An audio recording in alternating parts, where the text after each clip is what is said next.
Bienvenido al programa de entrenamiento e-learning. Este programa de entrenamiento técnico tiene como objetivo dotar a los participantes de los conocimientos necesarios para vender, diseñar, calcular e instalar los sistemas fijos de extinción a base de agentes limpios. Nosotros en Boal estamos conscientes de la importancia de este tipo de entrenamientos por varias razones. En primer lugar, nos va a permitir generar confianza y una buena imagen ante nuestro cliente, por poder presentarle una solución con un lenguaje claro y profesional. En segundo lugar, estos conocimientos nos permitirán realizar mejores diseños e instalaciones, mejorando con esto la reputación de nuestra empresa. Esta capacitación será impartida en base a láminas, las cuales contendrán un audio explicativo. Una vez acabado el audio de la lámina, usted podrá pasar a la siguiente lámina presionando la tecla Enter o la flecha derecha. Para regresar a la lámina anterior, presione la tecla izquierda.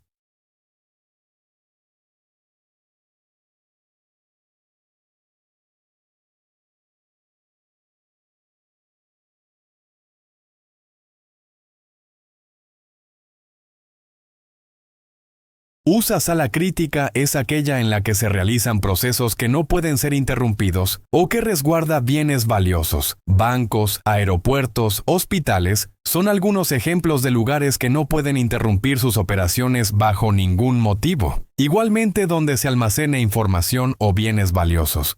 Actualmente todos los procesos están automatizados alrededor de salas críticas. La banca, los servicios públicos, compras online, telecomunicaciones, aeropuertos, etc., son controlados por data centers y salas de control, las cuales no pueden ser paralizadas por ninguna razón.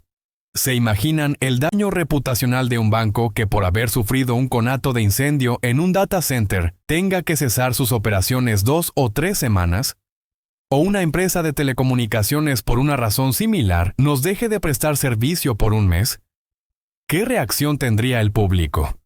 O peor aún, una torre de control de un aeropuerto que sufra un conato de incendio y le diga a los aviones que están aterrizando que no lo pueden hacer. En estas salas, el factor de riesgo es la gran cantidad de energía eléctrica que se maneja. Como sabemos, el paso de la corriente eléctrica por circuitos y conductores genera recalentamientos. Ante una falla, ese recalentamiento puede descontrolarse y convertirse en un conato de incendio. Los incendios son fenómenos inherentes a la actividad humana. Toda actividad humana trae en consecuencia un riesgo de un posible conato de incendio. Estos son bastante más comunes de lo que imaginamos. Lo que pasa es que las noticias solamente hacen referencia a aquellos incendios que por su magnitud traen consecuencias muy lamentables. Si, por ejemplo, se cae un avión y mueren 200 personas, eso es una noticia que sin duda va a salir en todos los periódicos y noticieros. Pero cuando se incendia una oficina o negocio en un centro comercial, es una noticia que pasa por debajo de la mesa. Para que una noticia referente a un incendio salga en los medios de comunicación, es porque fue un incendio de grandes magnitudes con un número importante de víctimas, pero el pequeño incendio de a diario pasa desapercibido. El impacto real de los incendios en Latinoamérica es grande, las pérdidas económicas son enormes y el número de víctimas fatales es alarmante. Quizás el hecho de que subestimemos a los incendios se debe a la percepción que ha dejado en nosotros las películas que normalmente vemos en el cine o en la televisión en las que se desarrolla un incendio. Hemos visto, por ejemplo, películas como Duro de Matar, donde el señor Bruce Willis, en una torre completamente en llamas, descalzo y sin camisa, se enfrenta a un peligroso grupo de terroristas y logra salvar a los rehenes y al mundo. La realidad de un incendio real es completamente distinta. Los gases tóxicos y calientes va a hacernos sentir que nuestros pulmones van a reventar. La visión debido al fuerte humo es completamente nula. La irritación en los ojos no nos va a permitir ver y el alto calor sofocante nos va a generar heridas y quemadas de importancia. Hablando ya del área de salas críticas, la NFPA Capítulo Latinoamérica estima que más del 80% de las salas críticas están mal protegidas. Sistemas contra incendio inexistentes, no adecuados, mal calculados o mal mantenidos, así como instalaciones eléctricas defectuosas son el principal problema. A continuación, mostramos un caso real sucedido en Estados Unidos en febrero del año 2024, donde la empresa AT&T debido a un conato de incendio en una sala de distribución de data, presentó una interrupción de sus servicios en la costa este que duró aproximadamente 45 minutos. Aparte de las multas y sanciones económicas que recibió por parte de las autoridades y entes reguladores, y aparte del perjuicio económico por haber dejado de facturar sus servicios por 45 minutos, lo más costoso para ellos fue los daños reputacionales, como veremos en la lámina siguiente. Se realizó una revisión de la metadata de Google ese día y a esa hora, y esta mostró cómo se dispararon las búsquedas en la página web de Verizon, que es la competencia directa, solicitando información de cómo cambiar de compañía de servicio de telecomunicaciones, de cómo cambiar mi teléfono y de qué ofertas presentaba Verizon ese día. Como verán, ese día AT&T no solamente sufrió pérdidas económicas directas por el impacto del conato, sino que perdió un importante segmento del mercado que difícilmente podrá recuperar. Siempre pensamos que un incendio no nos va a suceder a nosotros, pero las siguientes láminas les mostrarán conatos reales que se sucedieron en salas críticas y podrán ver que los mismos pueden ser de importancia.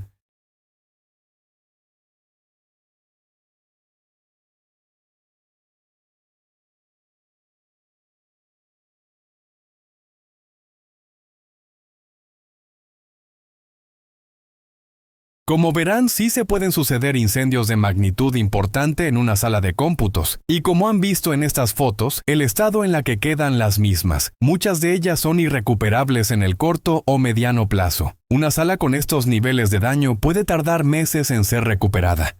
No podemos evitar que se suceda un incendio, pero lo que sí podemos hacer es minimizar los daños producidos. En esta lámina podemos ver claramente la diferencia de cómo queda una sala bien protegida después de un conato versus cómo queda una sala que no estaba protegida. Se aprecia claramente cómo en la sala que estaba bien protegida los daños generados por el conato son mínimos y ese rack puede ser puesto en funcionamiento en pocas horas, mientras que la sala que no contaba con protección quedó totalmente destruida y pasarán varios meses antes de que los servicios que se prestaban en esta se puedan reanudar. Sin duda, una efectiva y temprana detección del conato seguida de una eficiente extinción son fundamentales para lograr nuestro objetivo.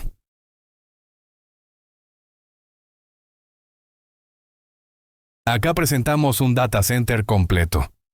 Un data center para funcionar requiere de una sala de control, de un cuarto eléctrico por el que pasa toda la energía, requiere una sala de baterías o UPS y de un cuarto de generadores eléctricos. Todas estas salas se coordinan entre sí para que el data center opere correctamente. Pero lamentablemente lo que normalmente vemos es que se proteja la sala blanca por ser la más vistosa, pero descuidamos las otras áreas como por ejemplo el cuarto eléctrico o la sala de UPS y no cuenten con ningún tipo de protección. Si alguna de estas salas falla por culpa de un conato, todo el data center va a dejar de funcionar. Es por esto que siempre debemos considerar una protección integral y total. En conclusión, tendemos a enfocarnos en la sala más llamativa, la sala blanca, y nos olvidamos de que esa sala no funciona sin el apoyo de los otros cuartos, el cuarto eléctrico, la sala de baterías, los generadores eléctricos con sus depósitos de combustible. La protección debe ser integral y debe abarcar todas estas áreas.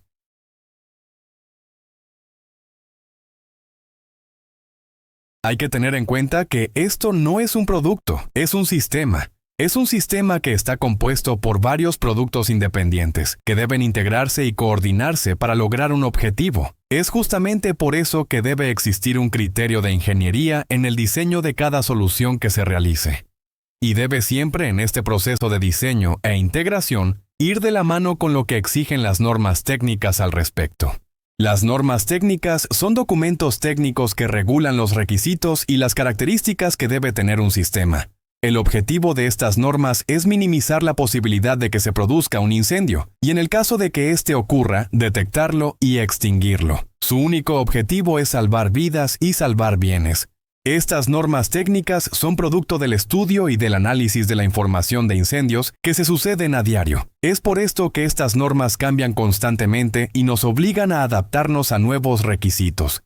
La parte de extinguir el incendio es fundamental para la protección. En este aspecto hay diversas filosofías con las que se puede lograr ese objetivo. En principio, para este tipo de riesgo, existen dos grandes familias de agentes extinguidores: la familia de los agentes limpios y la familia de los gases inertes. Los agentes limpios son cadenas fluorocarbonadas que, al mezclarse en cierta concentración en el ambiente, hacen que la combustión sea imposible en ese espacio, ya que interfieren en la reacción en cadena de la combustión. Por otro lado, la familia de los gases inertes resultan ser combinación de gases naturales del aire como nitrógeno, argón y o dióxido de carbono, y cuyo principio de extinción es reducir los niveles de oxígeno a niveles en los cuales la combustión no puede sustentarse. Ambas familias son efectivas, ambas son dieléctricas, es decir, pueden usarse en equipos energizados, ambas son inocuas para los equipos o información que están protegiendo, pero algunas alternativas de los gases inertes no permiten ser usados en espacios normalmente ocupados, debido a que los niveles de oxígeno que se van a lograr en ese ambiente pueden ser peligrosos para las personas. Sin embargo, los agentes limpios son totalmente seguros en espacios ocupados en las concentraciones correctas de diseño.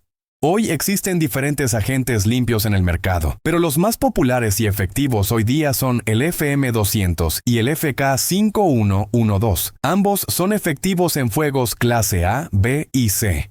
Estos agentes limpios logran el mecanismo de extinción mediante inhibición de la reacción química de la combustión. Ellos logran una muy rápida la extinción, que es requisito en este tipo de riesgo para poder sofocar antes de que exista daño permanente en el equipo. También se caracterizan por no dejar ningún residuo en la sala.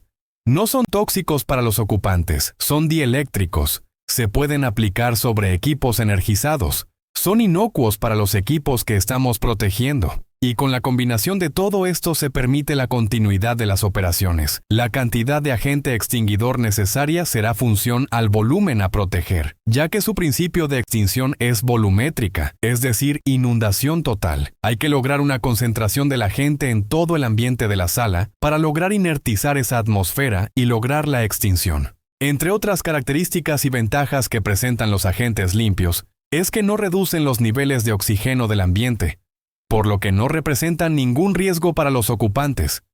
Adicionalmente, no afectan el medio ambiente, ya que tiene un coeficiente de depelación de la capa de ozono igual a 0, y tienen bajo potencial de calentamiento global. No generan una sobrepresión en la sala al momento de la descarga, por lo que no hay que reforzar las paredes o tabiques. Adicionalmente, el cilindro ocupa muy poco espacio físico dentro de la sala. Una vez más queremos recalcar que su mecanismo de extinción es por inhibición de la reacción química de la combustión, y que su mecanismo de extinción no es producto del desplazamiento del oxígeno presente en el ambiente. Son totalmente seguros para los ocupantes. Estos productos y sistemas están regulados por las normas técnicas correspondientes como son la NFPA, UL, FM y la EPA, que es el Departamento de Protección Ambiental de Estados Unidos.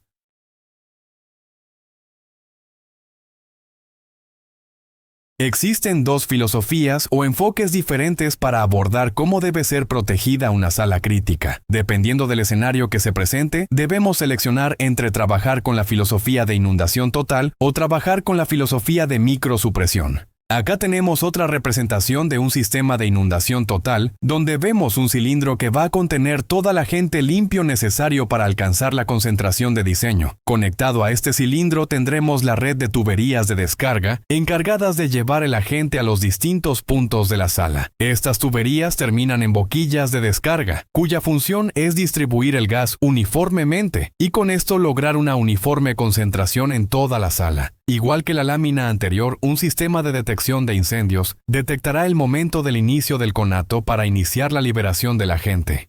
La otra opción que habíamos nombrado anteriormente es la de microsupresión. La microsupresión consiste en descargar el gas solo dentro del gabinete o riesgo, sin inundar totalmente la sala. Este tipo de solución presenta algunas ventajas, ya que al aplicar el gas internamente dentro de los gabinetes nos ahorramos mucho agente extinguidor, y con esto se reduce el costo, no solamente del gas y de los equipos, sino también de la tubería y de la instalación.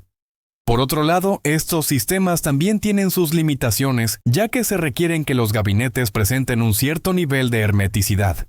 En esta opción solo inundamos el gabinete comprometido. Estos sistemas de microsupresión pueden ser de dos tipos de descarga directa o de descarga indirecta. En los sistemas de descarga directa, al cilindro se le acopla un tubing detector termosensible, que cumple las funciones de detector térmico continuo y de tubería de descarga. Este tubing se coloca dentro del gabinete rodeando las partes sensibles al conato, y ante la presencia de una llama, este tubing se abre, permitiendo la liberación del agente extinguidor. Estos sistemas presentan la ventaja de ser totalmente autónomos, de no requerir corriente eléctrica o de un panel de incendio para activarse, ya que su funcionamiento es completamente mecánico. La otra opción son los sistemas de descarga indirecta, en los cuales el tubing solo tiene la función de detectar el calor. El tubing está presurizado con nitrógeno y al romperse por efecto del calor, se genera una caída de presión que activa la válvula de descarga, permitiendo la salida del gas a través de una red de tuberías. Hasta aquí, este sistema tampoco requiere de un panel de incendio para funcionar, pero su válvula sí permite la opción de ser activada por un sistema de detección, por lo cual es una opción colocar adicionalmente una central de incendio o un detector de gabinete para activar la descarga del gas. Como mencionamos en la lámina anterior, los sistemas indirectos poseen la capacidad de ser activados por una señal eléctrica que puede venir desde un panel de control o desde un detector de humo de gabinete. Con esta última opción tenemos la posibilidad de tener detección temprana de humo para la activación del sistema y no depender únicamente de la capacidad térmica del tubing. Estos sistemas deberían ser instalados en todo data center, sala crítica o cuarto de computación, en los cuartos de control, en los cuartos eléctricos, en la sala de telecomunicaciones, en las salas de batería o en cualquier riesgo o sala que no pueda paralizar sus operaciones en caso de un conato. Adicionalmente, también son útiles para proteger salas que contengan bienes valiosos o insustituibles. Estos agentes extinguidores, al no dejar residuo, son particularmente interesantes en estas situaciones. Pero para poder lograr extinguir un conato de incendio, primero hay que detectarlo, y esta detección debe ser muy rápida, efectiva y sensible para minimizar los daños del fuego. Sí, la detección no es rápida. Los daños ya causados por el conato son de una dimensión tal que no se puede lograr la continuidad. La detección puntual que solemos ver en cualquier edificación está calculada y concebida para proteger vidas humanas, y por eso se usan en edificaciones residenciales, hoteles, oficinas, establecimientos comerciales, depósitos, etc., ya que el objetivo es tener una señal de alarma con suficiente antelación como para que las personas puedan escapar de ese lugar, pero su sensibilidad y velocidad de respuesta son moderados. La detección puntual no está concebida para proteger riesgos críticos y especiales, en los cuales se necesita muchísima más sensibilidad y mucha más rapidez de detección.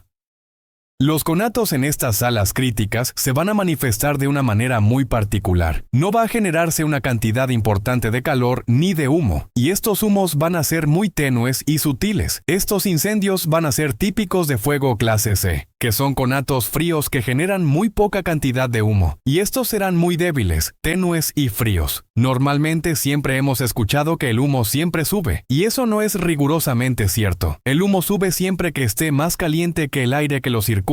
Eso es lo que le da la fuerza de ascensión. Pero estos humos electrónicos son fríos y no suben ni ascienden con facilidad. Un ejemplo muy evidente de este tipo de situaciones es cuando vemos el humo que sale de un cigarrillo encendido. Si vemos un cigarrillo encendido, vemos que hay una pluma de humo de aproximadamente 20 centímetros, donde el humo sube en forma laminar, rápida y recta, pero después se estratifica y diluye debido a que no tenía gran cantidad de calor. Era un humo muy frío y disipó rápidamente su calor con el medio ambiente, y al enfriarse y nivelar su temperatura con el aire circundante, perdió su fuerza de ascensión. Al suceder esto, vemos cómo el humo empieza a flotar ya mucho más horizontalmente. En la lámina que estamos viendo se puede apreciar en la columna de humo que está a la izquierda, cómo el humo tiende a comportarse de esa manera. Adicionalmente, las salas críticas suelen estar enfriadas por fuertes equipos de aire acondicionado, que generan corrientes importantes de aire. Estas corrientes de aire arrastran al humo, que ya de por sí tiene poca fuerza de ascensión, y no permiten que llegue el techo, y más bien tome el camino de recorrido de ese chorro de aire frío. En la lámina mostrada se puede ver cómo el humo es arrastrado hacia la rejilla de aspiración del equipo de aire acondicionado, en vez de subir al techo. Adicionalmente, la entrada del humo a la cámara del detector es natural, razón por la cual será lenta. En fin, nuestro reto es detectar conatos de incendio de la dimensión del que estamos viendo en la lámina. Ahí mostramos un típico conato de incendio de una sala crítica. Se aprecia como una resistencia eléctrica se empezó a quemar y obviamente generó una muy baja cantidad de humo. Este es el típico conato que nosotros queremos detectar. Para lograr eso se requiere de un detector que sea muy sensible.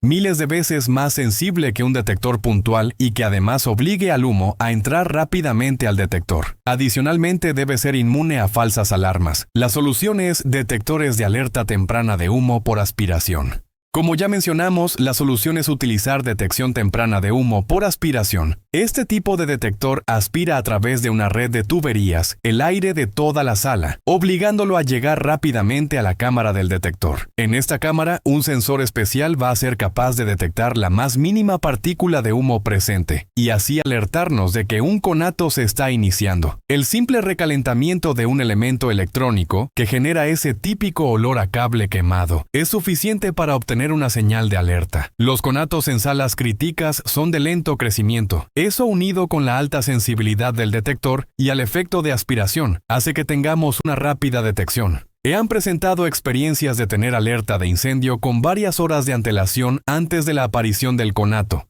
Estos detectores aspiran y monitorean el aire de toda la sala. Son sistemas activos. Además, estos sistemas son miles de veces más sensibles que un detector puntual. Esta sensibilidad extrema no va a ser razón para generar falsas alarmas, ya que son inteligentes y aprenden del ambiente que los rodea. Además, podemos fijar los niveles de alerta de humo a niveles que consideremos convenientes, justo por encima del nivel normal de humo ambiental que exista en la sala.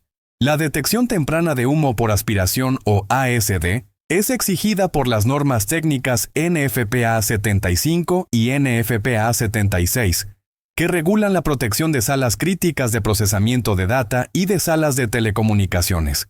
Estos detectores aspiran y monitorean el aire de toda la sala. Son sistemas activos. Además, estos sistemas son miles de veces más sensibles que un detector puntual. Esta sensibilidad extrema no va a ser razón para generar falsas alarmas, ya que son inteligentes y aprenden del ambiente que los rodea. Además, podemos fijar los niveles de alerta de humo a niveles que consideremos convenientes, justo por encima del nivel normal de humo ambiental que exista en la sala. En esta lámina se puede apreciar la protección de unos gabinetes eléctricos con detectores de aspiración.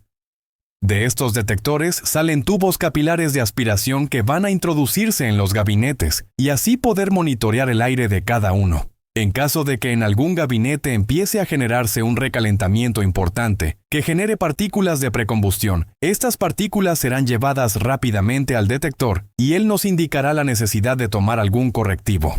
En esta lámina vemos una situación diferente. Los gabinetes a proteger son abiertos en la parte superior y no se aprecian unidades de aire acondicionado. Así, cualquier recalentamiento o partícula de precombustión subirá y será recogida por la red de tuberías instaladas a nivel de techo con puntos de muestreo adecuadamente distribuidos.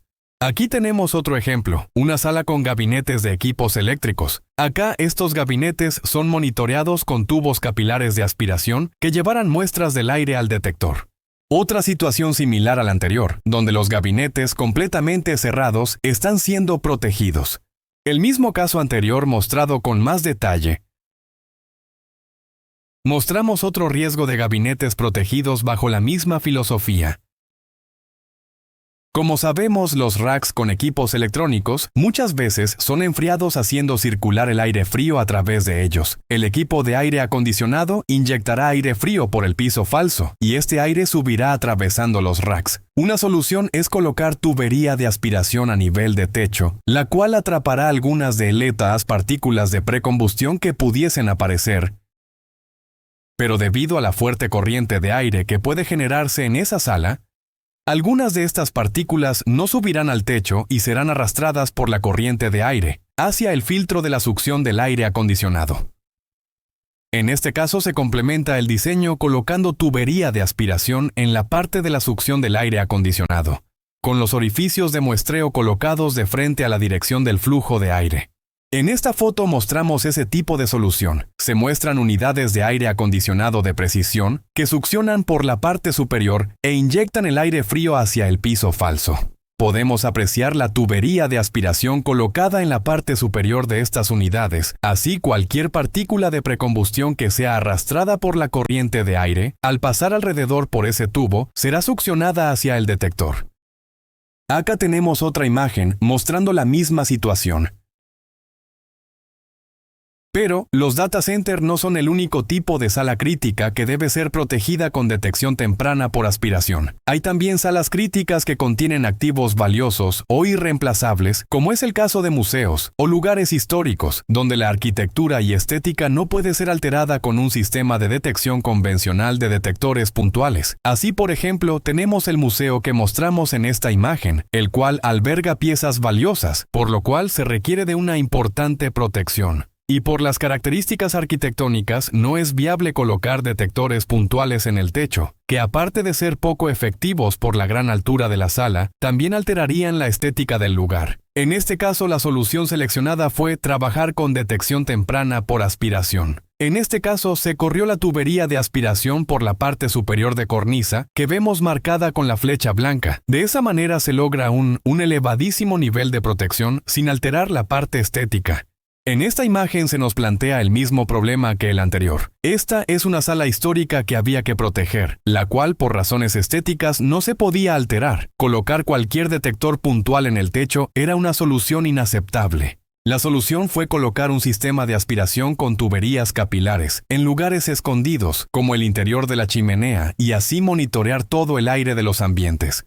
La solución fue colocar un sistema de aspiración con tuberías capilares, en lugares escondidos, como el interior de la chimenea, y así monitorear todo el aire de los ambientes. Esta imagen presenta una solución en sintonía con anteriores. Había que proteger un recinto en el que la estética no se podía alterar. La solución fue trabajar con un sistema de aspiración y disimular estos tubos capilares en las cadenas de las lámparas de la sala. Acá mostramos otra solución para la protección de un gran volumen. Aquí vemos una nave industrial, la cual, de haberla protegido con detectores puntuales, no nos brindaría una buena protección debido a la altura y los problemas de estratificación de humo. Además, en un futuro, cuando esta nave industrial se llene de estanterías o equipos, el hecho de dar mantenimiento a esos detectores puntuales sería un gran problema. La experiencia demuestra que este tipo de riesgo protegido con detectores puntuales termina siendo un sistema que no recibe el mantenimiento adecuado, y el sistema de detección colapsa después de cierto tiempo. Con un sistema de detección por aspiración, por el techo solo habrá tubería plástica de aspiración, y el detector estará en un sitio de fácil mantenimiento. Además de la simplicidad de la instalación y mantenimiento del sistema, también ganamos en cuanto a efectividad de la detección por su efecto de aspiración y alta sensibilidad. Mostramos otro riesgo de un gran volumen en el cual se hace ideal la solución de proteger con detección por aspiración. El fácil mantenimiento unido a la gran sensibilidad y efectividad del sistema logra en este tipo de soluciones niveles ideales de protección. Esta información y esta gráfica es lo que nos va a reflejar a nosotros un detector de aspiración. En esta lámina mostramos la gráfica de cómo se comporta la cantidad del humo de la sala en función del tiempo. Como sabemos, en todo lugar, debido a las actividades humanas y contaminación ambiental, siempre habrá alguna cantidad mínima de humo. En esta gráfica tenemos en el eje vertical la concentración de humo que hay en ese recinto y en el eje horizontal el paso del tiempo. La línea roja representa cómo se comporta el nivel de humo a lo largo del tiempo dentro de esa sala. Como verán, es una línea no totalmente continua, ya que debido a los movimientos de aire hace que la concentración del humo no sea constante, por lo que la gráfica mostrará variaciones segundo a segundo. El hecho de que el detector sea muy sensible, a niveles de poder detectar incluso el humo normal de la contaminación, no va a ser un problema para nosotros de que se generen falsas alarmas. En primer lugar, estos detectores tienen sistemas de autoaprendizaje de los niveles del humo por contaminación, para que estos no sean tomados en cuenta. En segundo lugar, porque estos detectores nos permiten programar a qué cantidad de humo deseamos nosotros que nos avisen de una alerta. Esos niveles de humo que establecemos son las líneas verdes horizontales de la gráfica, a los cuales queremos que el detector nos avise. De manera que solo cuando el humo de la sala empieza a incrementarse, producto de un conato, y empieza la curva de humo a interceptar esos niveles de alerta que se programaron, es que el detector nos va a indicar que se está sucediendo un problema. Cuando la curva de humo corte la línea de alerta 1, el detector nos indicará una primera señal de alerta. Si se sigue incrementando la cantidad de humo y esta corta la línea de alerta 2, nos indicará una segunda señal de alerta. Y si sigue incrementándose la cantidad de humo y esta corta la alerta 3, el detector nos dará la tercera señal de alerta y así sucesivamente. De esta manera, desde la primera alerta se puede empezar a tomar las medidas de acción correspondiente. Obviamente, con una primera señal de alerta no necesariamente vamos a descargar un sistema de extinción, sino que con esa primera señal de alerta haremos inmediatamente una inspección visual en la sala. Y si evidenciamos algún problema, es que tomaríamos acciones correctivas sin necesidad de descargar el sistema de extinción. Si no logramos controlar el evento y la cantidad de humo sigue incrementándose, al llegar a la alerta 3 o a la alarma, es que el sistema automáticamente iniciará la descarga del sistema de extinción. Aquí presentamos otra gráfica de cómo muestra el detector la situación de la sala. La línea roja representa cómo van cambiando los niveles de humo en el tiempo en el recinto. Las líneas horizontales azules indican los niveles de humo que le hemos programado al detector para que él nos dé señales de alerta y de alarma. En conclusión, la detección temprana de humo es la solución requerida para la protección adecuada en salas críticas. Esto se logra gracias a su capacidad de proveernos alertas tempranas, en momentos cuando el conato aún fácilmente controlable y no hay daños en los equipos. Además, nos va brindando alertas sucesivas que nos permiten saber si hay o no un incremento en los niveles de humo en el recinto. Todo esto nos brinda tiempo extra para actuar. Este tiempo extra en algunos casos ha llegado a ser de hasta algunas horas de antelación, lo cual nos permite actuar sin presión ante la emergencia. También entre sus ventajas tenemos la versatilidad de instalación para grandes volúmenes y alturas, o lugares con altos niveles de polvo en suspensión, como fábricas de papel, tabacaleras, minas, cementeras, etc., gracias a sus sistemas de filtros que impiden que este polvo e impurezas lleguen al detector. Otra sala o riesgo que suele formar parte de una sala crítica es la sala de baterías o cuarto de UPS. Estas son fundamentales para el correcto funcionamiento de toda sala crítica, ya que por ella va a circular toda la electricidad, por lo cual es de vital importancia su adecuada protección. Estos cuartos presentan varios tipos de riesgos en paralelo que deben ser considerados en forma separada. El primer tipo de riesgo es el intrínseco al riesgo eléctrico por el paso de la corriente eléctrica por todos los circuitos y cables. Este tipo de riesgo es similar al que se presentaba en los data center y debe ser contemplado y protegido de igual manera, con detección temprana por aspiración más un adecuado sistema de supresión con agente limpio. Pero aparte de este tipo de riesgo, acá se presenta un riesgo adicional que son las baterías en sí. Estas baterías serán las responsables de alimentar toda la sala en caso de una falla en el suministro eléctrico. Estas baterías pueden ser de dos tecnologías diferentes. El primer tipo de baterías son las baterías de plomo ácido y el segundo tipo son las baterías de litio. Las baterías de plomo ácido se caracterizan por liberar hidrógeno durante el proceso de carga. Como sabemos, el hidrógeno es un gas altamente inflamable en determinadas concentraciones. Estas salas normalmente son cerradas y puede presentarse el caso de una acumulación peligrosa de hidrógeno, la cual, ante la presencia de cualquier chispa, que puede ser producida por cualquier motor eléctrico presente en la sala, como de un ventilador, o de un switch de la luz, generara con el hidrógeno presente una importante deflagración o explosión. Por esta razón, es necesario colocar un adecuado sistema de detección de hidrógeno en estas salas. Estos detectores nos entregan señales de alerta desde antes de que se llegue a la concentración de inflamabilidad del hidrógeno. De esa manera se tiene tiempo extra para ventilar la sala, usando extractores de aire que encienden automáticamente al recibir la señal del detector, paralizar el proceso de carga de batería y evacuar el área. Por otro lado, las baterías de litio son la más moderna solución para los UPS y presentan grandes ventajas respecto a las baterías de plomo ácido. Son más livianas, cargan más rápidamente, soportan mayor cantidad de carga y tienen buen comportamiento a sistemáticas descargas profundas. Pero el inconveniente es que se vuelven inestables, producto de maltratos mecánicos como golpes, caídas o altas temperaturas, o por maltratos eléctricos, entendiéndose por maltratos eléctricos aquellos producidos por sobrecargas, cargas muy rápidas, cortocircuitos, etc. Una batería de litio al entrar en el proceso de inestabilidad se va a incendiar y explotar, con el factor adicional de que el litio es un metal reactivo que no se puede extinguir ni con agente limpio ni con agua. Para prevenir ese problema se usan sistemas de detección temprana de explosión de baterías de litio, ya que la única solución es adelantarnos a este momento de inestabilidad el tiempo suficiente para aislar la batería del proceso de carga, y con eso se paraliza la inestabilidad y se elimina la posibilidad del incendio. Este vídeo muestra la explosión espontánea de una batería de litio, captada por una cámara de circuito cerrado de televisión. A continuación explicaremos las etapas de las que se compone ese proceso de inestabilidad, que culmina con el incendio de la batería de litio. Hay una primera etapa en la que se produce y acumula todo el abuso mecánico, térmico o eléctrico sobre la batería. Una vez que se culmine ese proceso, la batería entra en el proceso de inestabilidad, que se manifiesta inicialmente por la generación de gases de iones de litio. Ese proceso dura aproximadamente entre 10 y 15 minutos. Durante este lapso tenemos la oportunidad de revertir esa inestabilidad, simplemente desconectando la carga de la batería. En caso de no desconectarse la batería, el proceso de inestabilidad continuará y entrará en la etapa 3. Ya en esta parte, el proceso es indetenible.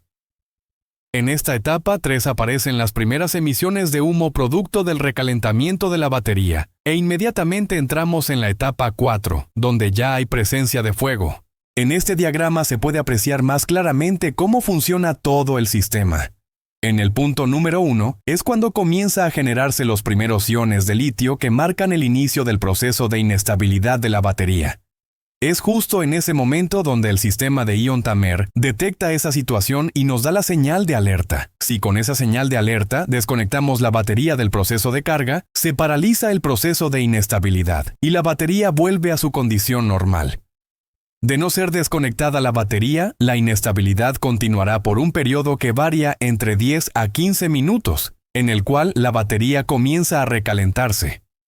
Después de este lapso y producto del recalentamiento, empezarán a presentarse las primeras evidencias de humo, mostrado en el punto 2, y sería en este punto 2, cuando el sistema de detección por aspiración podría detectar que se está iniciando un conato, pero ya en ese punto la inestabilidad de la batería es irreversible y es inevitable que se produzca el incendio. Es justo en el punto 1 que ion-Tamer detecta y alerta al sistema de gestión de las baterías, el cual automáticamente va a aislar a las baterías del proceso de carga y con eso evitar el incendio. Como se puede apreciar, este sistema preventivo nos da el tiempo necesario para evitar la catástrofe.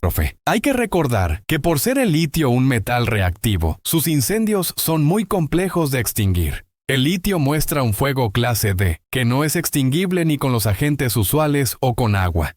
Este vídeo muestra cómo el sistema ion-Tamer de detección de iones de litio actúa con 12 minutos de antelación al proceso de incendio de la batería. Ese tiempo es suficiente para que el sistema que gestiona el UPS aísle las baterías del sistema de carga. Y con eso, automáticamente se detiene el proceso de inestabilidad y se evita el incendio. El cronómetro de la parte superior va marcando el tiempo que transcurre desde que ion-Tamer detectó la inestabilidad hasta el momento que se inicia el incendio. Estos sistemas son muy sencillos de configurar, ya que básicamente constan de un controlador y sensores. Estos sensores detectan los iones de litio que se generan al inicio del proceso de la inestabilidad de la batería. Comunicándolo al controlador, este enviará la señal para aislar eléctricamente a la batería del UPS, evitando así que se incendie. Aquí se muestra una típica instalación, donde se protege los gabinetes de las baterías. En este caso, los gabinetes están ventilados con extractores. La solución fue colocar el detector de iones de litio a la salida del extractor, de manera que cualquier ion de litio generado dentro de gabinete será rápidamente detectado por el detector, comunicado al controlador y aislando la carga de ese gabinete, evitando así que se produzca el incendio. Aquí se muestra una típica instalación, donde se protege los gabinetes de las baterías. En este caso, los gabinetes están ventilados con extractores. La solución fue colocar el detector de iones de litio a la salida del extractor, de manera que cualquier ion de litio generado dentro de gabinete será rápidamente detectado por el detector, comunicado al controlador y aislando la carga de ese gabinete, evitando así que se produzca el incendio.